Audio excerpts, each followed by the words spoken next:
I do want to talk about the Rockets, though, because they look so good. We all sat on the show yesterday. Mike, you said you thought Utah was the game that the streak would end at. CP3 taking ankles, their 13th straight win. Now, Houston becomes only the 8th team since the merger with 2 different 13-game win streaks in a season. And that is important because 4 of those 8 teams ended up winning a title this season. We have watched the Rockets seem to creep closer and closer to the Warriors through the season, right? Would this work? Oh, yeah, it is working. Hey, it's working really well. Where are we now, Mike, to you, and how close these teams are? We're close. I mean, I think, to me, the Rockets winning 13, to me, everything is where they're seated at the end. They have to win the Western Conference to have a chance to beat Golden State. They have to. And the question's been asked is how important is these 13-game win streak? It's everything. It's everything because if they want a chance to beat Golden State, they have to do it at home. And so they have to obviously win the West. Boy, Mike, I was feeling good about our pick of the Jazz when they were up 15 in the first half yesterday.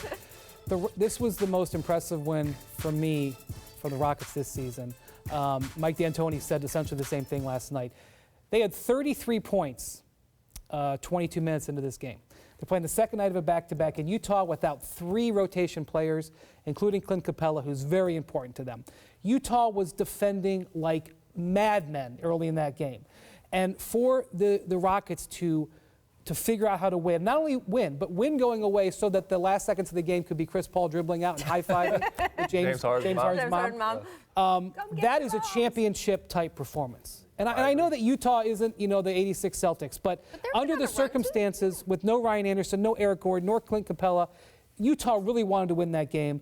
I was extraordinarily impressed. And they did it in a game where they shut down Donovan Mitchell. They took a team on their home court in a tough place to play. The fans were into it, and they just did a really good job of. That's how you win a road playoff game. You've been a part of a lot of those. You to death. Grind them out. And that's what it was. They're doing all the small things that we had the questions about this team going into the season. And what you said to me is the most impressive thing about that win.